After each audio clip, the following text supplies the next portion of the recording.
Pengertian analisa kepemimpinan yang efektif.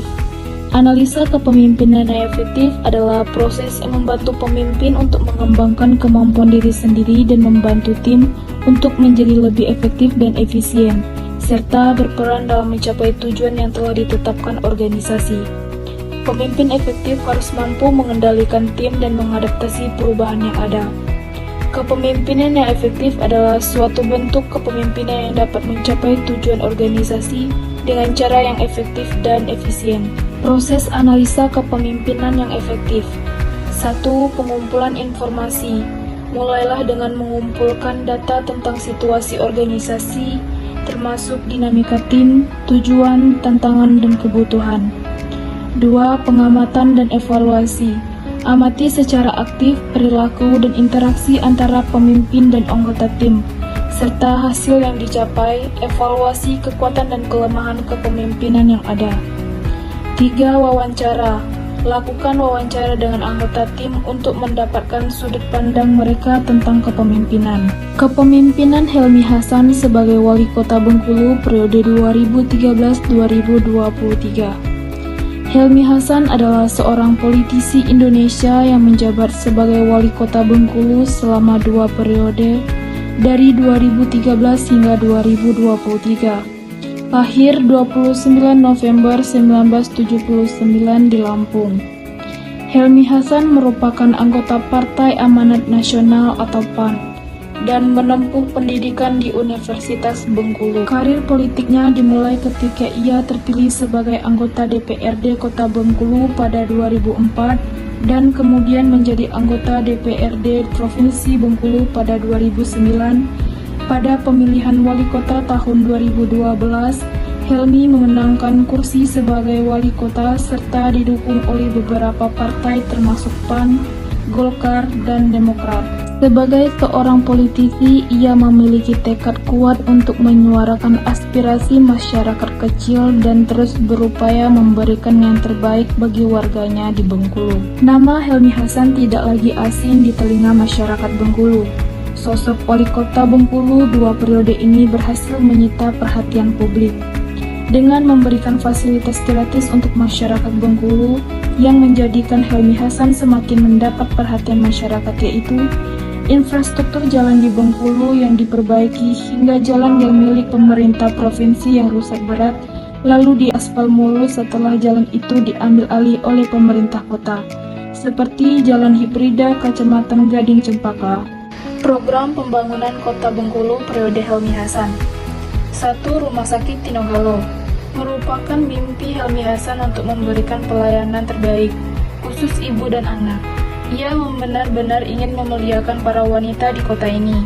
Hadirnya RSTG ini mungkin tak lagi membuat masyarakat terkejut. Pasalnya di kota Bengkulu dan di bawah kepemimpinan Helmi Hasan, seluruh warga kota mendapatkan perhatian lebih. 2. Rumah Singgah Khairun Nisa.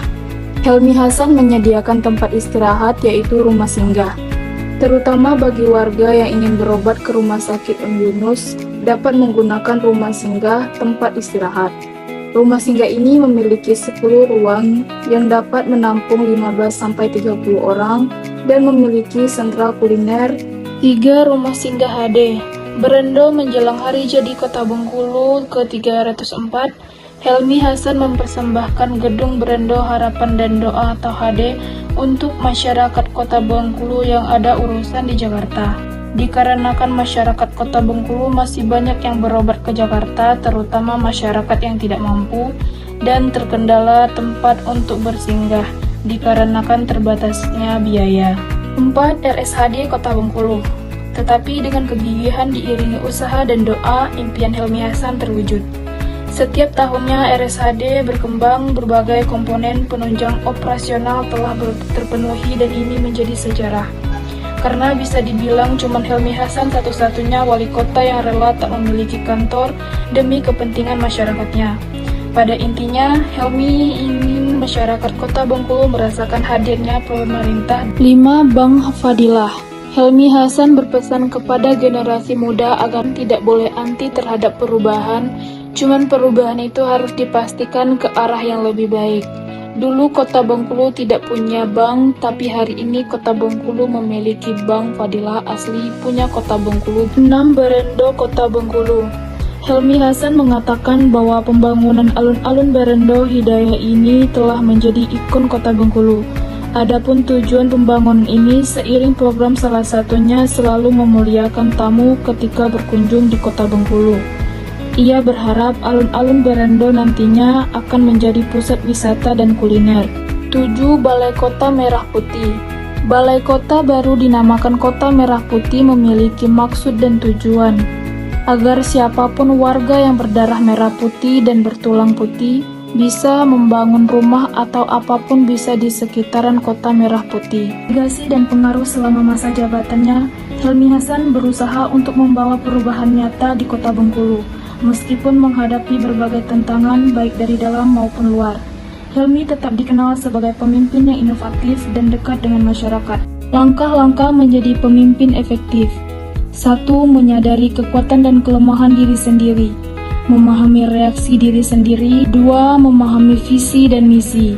Memiliki kemampuan untuk menghargai kontribusi anggota tim. 3. Komunikasi yang efektif. Kemampuan untuk berkomunikasi dengan jelas, terbuka, dan memotivasi. 4. Pengembangan tim. Membangun tim yang kuat, memotivasi anggota tim. 5. Pengambilan keputusan yang bijaksana. Memahami informasi yang relevan dan mengambil keputusan yang tepat. Contoh analisa kepemimpinan yang efektif.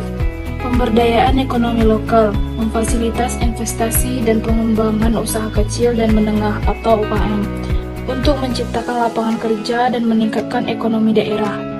Pemimpin yang efektif memastikan bahwa infrastruktur dan kebijakan yang akan mendukung perkembangan UKM. Solusi dari seorang pemimpin adalah memberikan dukungan promosi produk UKM melalui media sosial dan acara pameran untuk meningkatkan daya tarik pasar. Kesimpulan, Helmi Hasan dapat dianggap sebagai pemimpin efektif dalam beberapa aspek, terutama dalam inovasi layanan kesehatan dan program sosial, namun efektivitasnya juga dipengaruhi oleh kontroversi dan tantangan politik yang dihadapinya. Dukungan masyarakat terhadap program-program inovatifnya menunjukkan bahwa ia berhasil dalam beberapa bidang penting, meskipun masih perlu perbaikan dalam aspek lainnya, dan juga kepemimpinan yang sukses membutuhkan kombinasi antara keterampilan teknis dan keterampilan strategis. Kepemimpinan yang efektif membutuhkan pemimpin yang dapat memahami tim, mampu menginspirasi dan memotivasi mereka, harus berani mengambil keputusan sulit demi kepentingan bersama.